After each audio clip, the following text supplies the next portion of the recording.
Nah, jadi artinya saya sudah buktikan ulama-ulama Wahabi, saudara, baik itu di dunia Arab, saudara, maupun lainnya, dia menolak Asy'ari itu termasuk Ahlus Sunnah. Di Indonesia enggak kalah hebat, saudara. Nah, mari kita lihat di Indonesia, saudara. Ada orang bernama Yazid Jawas. Dia mengarang buku judulnya Mulia dengan Manhaj Salaf. Buka bab 13 halaman 519 dan 521. Saya kabarkan lagi kepada kawan-kawan Wahabi, saya udah punya ini buku, nggak usah dikirimin. Saya udah punya ini buku, nggak usah dikirimin lagi. Kalau saya nggak punya, saya nggak bisa nih menukilkan di sini. Saya menukilkan karena saya punya, saya baca, saya telaah, saya lihat, saya nilai. Nah, jadi jangan terus menghina seolah-olah saya belum baca kitabnya, saya nggak tahu kitabnya, udah ngomong. Enggak. Kalau Anda mau datang, mau ke Petamburan boleh, mau ke MS boleh. Ini ada di ruangannya Habib Hanif nih, ruang depan ini kitab nih. Saudara, lengkap kita punya. Nah, apa dikatakan oleh orang yang bernama Yazid Jawas ini? Terang-terangan, Asy'ari adalah firqah sesat dan menyesatkan. Terbit dalam bahasa Indonesia, diterbitkan di Indonesia, disebarkan di Indonesia. Ini penghinaan ya. Indonesia mayoritas Asy'ari, saudara. Nah, tapi belum ada satupun memang yang mempermasalahkan buku ini, yang menuntut, yang melaporkan. Karena Majelis Ulama Indonesia kita kurang peka terhadap hal-hal yang seperti ini, saudara. Nah, padahal ini buku sudah menyebar kemana-mana dan berbahaya. Ya, karena sudah memvonis Asy'ari yang merupakan mayoritas mazhab bangsa Indonesia disebut firqah sesat dan menyesatkan. Baik, yang kedua, orang yang bernama Abdul Hakim Abdad, saudara. Dia mengarang buku dengan judul Risalah Bid'ah. Judulnya Risalah Bid'ah. Buka bab 19 halaman 295. Ini saya punya juga nih. Wahabi yang ngedengerin tahu, ini saya punya juga nih buku, bukan saya nggak punya.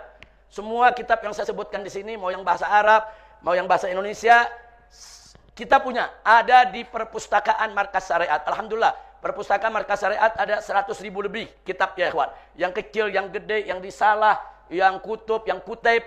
Alhamdulillah, Allah berikan berkah kepada pesantren kita. Amin. Baik, alhamdulillahirabbil alamin. Nah, di sini dia katakan apa? Asy'ari adalah firqah bid'ah. Termasuk al-firaqul mubtadi'ah. Baik, ini dua-duanya orang petinggi-petinggi Wahabi yang ada di Indonesia, saudara. Baik, yang ketiga. Yang ketiga, ada orang bernama Hartono Ahmad Jais. Dulu bagus sekali dia. Dia bagus sekali waktu perang lawan Ahmadiyah. Betul-betul aktif. Datang ke rumah saya, sama-sama kita lawan Ahmadiyah, saudara. Tapi memang, dia punya buku, judulnya Bila Kiai Dipertuhankan. Bagus. Sebagian isinya dia mengkritik kalau kiai-kiai dikultuskan. Kita dukung. Bagus. Emang nggak boleh Habib ataupun kiai dikultuskan. Hanya ada bagian yang jadi masalah.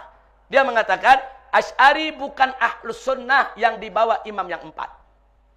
Terang-terangan dikatakan di sini. Ini kan juga serangan terhadap Asy'ari. Saya sesalkan. Beliau orang baik, kawan saya, saudara. Kita pernah berjuang bareng melawan kelompok aliran sesat Ahmadiyah, saudara. Tapi saya tidak bisa pungkiri bahwa dalam bukunya pun ada menyerang Asy'ari. Padahal Asy'ari mazhab akidah mayoritas umat Islam Indonesia. Bahkan mazhab mayoritas umat Islam sedunia. Bukan hanya di Indonesia. 80% lagi 80% lebih umat Islam sedunia itu ikut Asy'ari dan Maturidi. Baik, yang keempat. Saudara, ada orang lagi yang bernama Mahrus Ali. Ini mantan pengurus NU.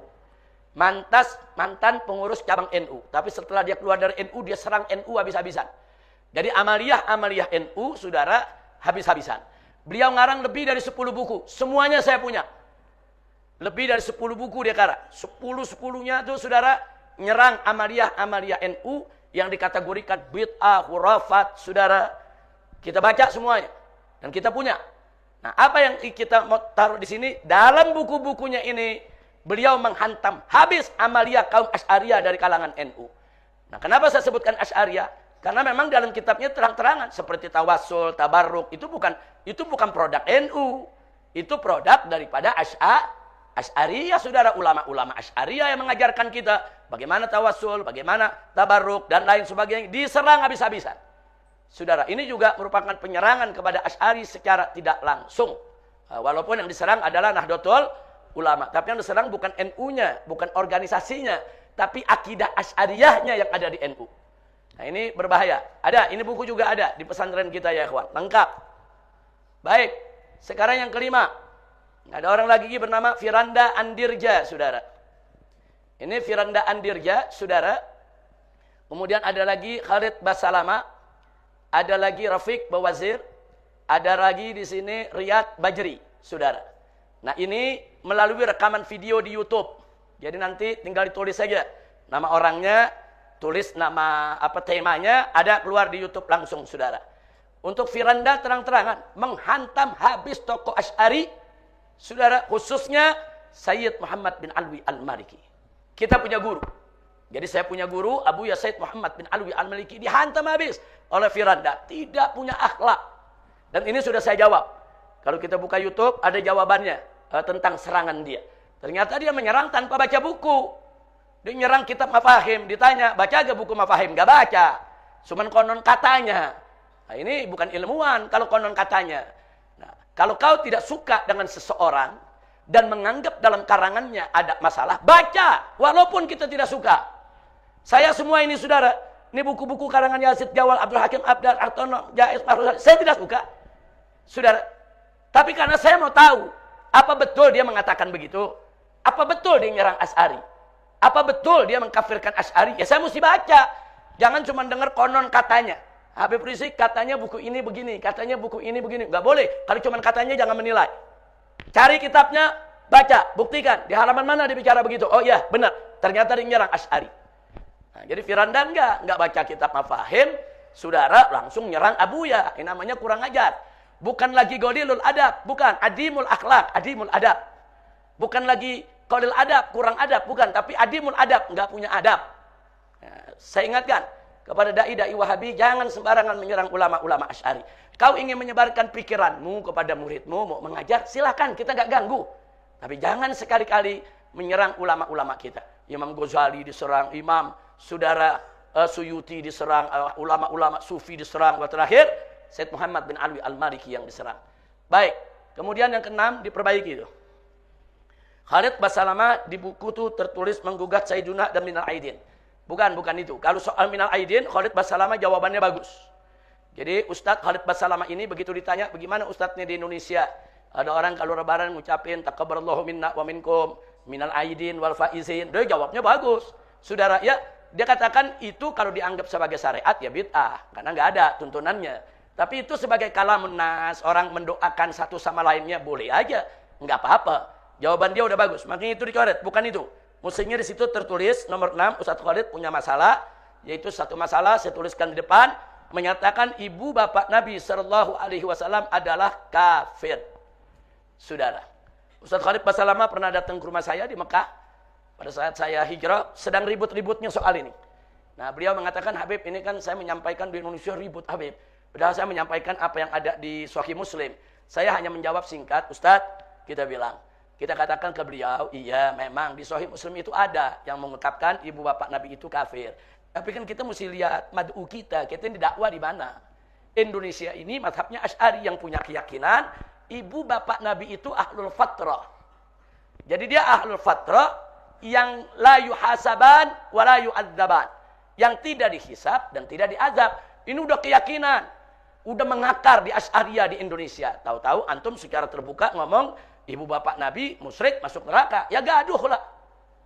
Kalau antum punya keyakinan begitu dengan dalil Sahih Muslim, silakan. Itu urusan antum. Nah, tapi kita cuma mau kasih tahu bahwa kalau berdakwah di suatu masyarakat, lihat-lihat juga akidah mereka. Kalau kita sampaikan berbeda, pasti akan ada reaksi, ada raddul fi'il. Nah, itu sudah kita sampaikan ya, kawan. Dan nanti insya Allah kita akan ada yaitu satu materi. Udah dibagikan ini? Sudah ada, udah punya. Ini judulnya Ayah Bunda Rasulullah Shallallahu Alaihi Wasallam. Nah, ini akan kita bahas nanti. Kita buktikan, saudara, apa betul ibu bapak Nabi itu musyrik seperti yang dikatakan Ustadz Khalid Basalama? Apa betul mereka itu bakal masuk neraka? Nanti kita akan jawab secara ilmiah. Kita jawab dengan ilmu, saudara. Nah, jadi setahu saya Ustadz Khalid Basalama secara umum beliau orang baik, orangnya santun, saudara, orangnya sopan dan supel dalam pergaulan, saudara. Dan selama ini dakwah-dakwah beliau bagus, normatif. Beliau banyak baca ayat Al-Quran, hadis Nabi, bicara hukum, bicara akhlak. Saudara, silakan. Kita senang-senang aja. Bahkan seperti beliau ini sebetulnya saya lebih suka sebut salafi ketimbang saya sebut wahabi. Karena beliau lebih terbuka, saudara. Nah, tapi karena hanya persoalan urusan bapak ibu Nabi, ini bagi saya dan kawan-kawan Asy'ari, ini masalah serius, saudara, maka tetap harus kita jawab. Insya Allah, nanti akan kita jawab ya Pak. Baik, kemudian ada orang yang bernama Rafiq Bawazir. Nah, ini lagi, menghujat amalan kaum Asy'ari ba'da sholat sebagai nyanyian. Nah, jadi kalau kita baca qasidah, kalau kita zikir dan lain sebagainya, saudara, atau ba'da sholat, kita zikir kan dijaharkan dengan antara imam dengan makmum. Saudara, subhanallah, subhanallah, subhanallah, ini dibilang nyanyian. Nah, jadi tujuannya mau menghina aja, saudara, menghina kaum Asy'ari. Ini enggak betul, ini enggak punya akhlak. Kemudian Riyad Bajri, oh ini lebih gawat lagi nih, saudara.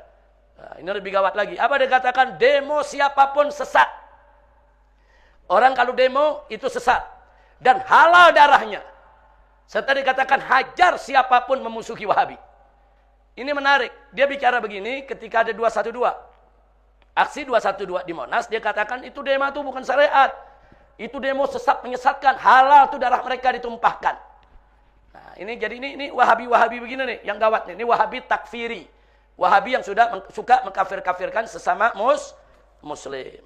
Nah, jadi kalau kita sudah tahu begitu ya ikhwan, maka mudah-mudahan ini menjadi informasi buat kita supaya kita lebih waspada.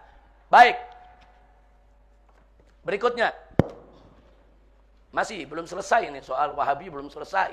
Trilogi masih ada beberapa, tiga slide lagi. Baik, kita masuk 3 slide lagi.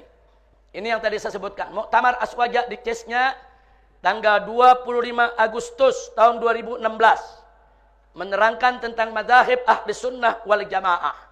Yang dijelaskan oleh mereka adalah untuk madzhabul fiqh, madhab fikih ahlus sunnah wal jamaah, yaitu Hanafi, Maliki, Syafi'i, dan Hambali. Sedang madhab akidah ahlus sunnah wal jamaah adalah Al-Maturidiyah dan Al-Asy'ariyah. Nah, sampai di sini perhatikan tanda panah. Hanafi, tanda panah Al-Maturidiyah. Al-Maliki, Syafi'i, Hambali, tanda panah Asy'ariyah. Ini bukan mutlak secara umum, saudara. Kebanyakan fuqaha Hanafiyah, kebanyakan ulama fikih di mazhab Hanafi itu ikut akidah Maturidiyah. Dan kebanyakan ulama di Maliki, begitu juga Syafi'i dan Hambali, itu mereka ikut Asy'ariyah. Walaupun yang Syafi'i ikut Maturidiyah ada, yang Hanafi ikut Asy'ariyah ada. Tapi secara umum garis besar, kebanyakan mazhab fikih Hanafi ikutnya akidah Maturidiyah. Kebanyakan mazhab fikih Maliki, Syafi'i, Hambali ikutnya Asy'ariyah. Nah, apa keistimewaan daripada mazhab akidah ini, saudara? Mereka dikenal sebagai ashabut tafwid wa ta'wil. Mereka dikenal sebagai mazhab yang menerima tafwid dan ta'wil. Apa itu tafwid? Singkat saja, saudara, ayat atau hadis yang terkait sifat-sifat Allah, mereka tidak mau tafsirkan. Mereka serahkan kepada Allah. Nufawwiduha ilallah. Mereka serahkan semua makna ayat sifat kepada Allah. Itu namanya tafwid. Nah, ulama-ulama salaf dulu banyak pakai ini. Kalau urusan sifat Allah, udah nggak usah dibicarakan, nanti mancing debat. Kalau udah debat, nanti mancing perpecahan. Makanya mereka lebih suka tafwid. Tapi di kemudian hari, ternyata terjadi juga perdebatan. Bahkan kumpul firqah-firqah yang memperdebatkan. Ada apa? Ada Mu'tazilah, Jabariyah, Qadariyah, Jahmiyah, macam-macam, saudara. Nah, akhirnya ulama-ulama Asy'ari mengambil inisiatif. Kalau begitu, ayat-ayat sifat tadi supaya tidak disalahpahami oleh orang awam, harus ditakwilkan. Yang bagaimana yang ditakwilkan? Kalau ada satu ayat bicara sifat Allah, kalau diartikan, saudara, secara badahi, saudara, yang terlintas di benak orang, itu anggota tubuh makhluk. Seperti kata yadullah, tangan Allah. Yang terlintas di benak kita, tangan Allah. Allah punya tangan. Nah, ini bagi Asy'ari berbahaya kalau orang awam mengartikan begitu. Nah, kata yadun, kalau diartikan secara zahir, secara hakiki, tangan. Sementara Ahlus Sunnah wal Jamaah meyakini, saudara, Allah itu saudara, bukan seperti makhluk. Allah jangan diserupakan dengan makhluk. Allah jangan dijasmanikan dalam bentuk. Mengatakan Allah punya tangan, itu menjasmanikan Allah. Nah, itu sama juga menyerupakan Allah dengan makhluk. Nah, maka itu ayat-ayat sifat mana saja yang arti zahirnya sudah bertentangan dengan kesucian Allah harus ditakwil.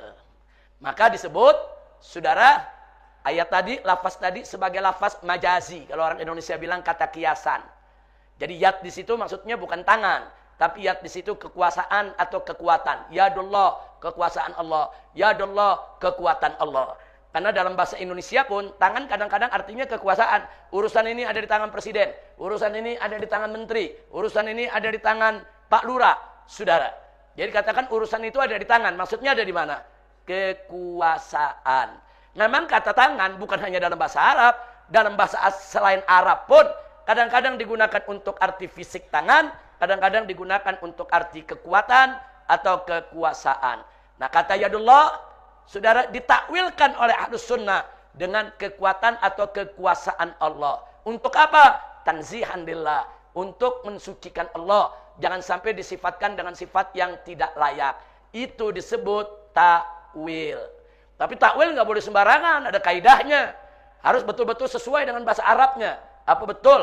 Kata yad dalam bahasa Arab bisa diartikan kekuatan atau kekuasaan. Kalau nggak betul, nggak boleh ditakwil dengan kata itu, saudara. Nah, jadi takwil ada syarat-syaratnya. Nah, inilah Ahlus Sunnah wal Jamaah. Nah, sementara Al-Wahabiyah, saudara, yang menyebut dirinya tadi sudah kita jelaskan, kadang-kadang disebut Ahlul Hadis, kadang-kadang disebut Al-Athariyah, kadang-kadang disebut As-Salafi, saudara. Mereka adalah Ashabul Itsbat. Maksudnya itsbat apa? Itsbat sifatillah. Mereka kalau di dalam Quran atau hadis ada kata tangan Allah, ya Allah punya tangan. Kalau tangan Allah ya diartikan tangan. Wajah Allah ya diartikan wajah Allah. Jadi mereka mengartikan secara zahir.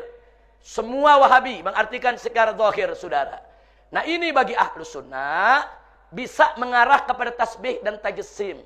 Walaupun Wahabi mengatakan kami bukan mujassim, kami bukan musyabbih. Justru kami melawan musyabbih dan mujassim.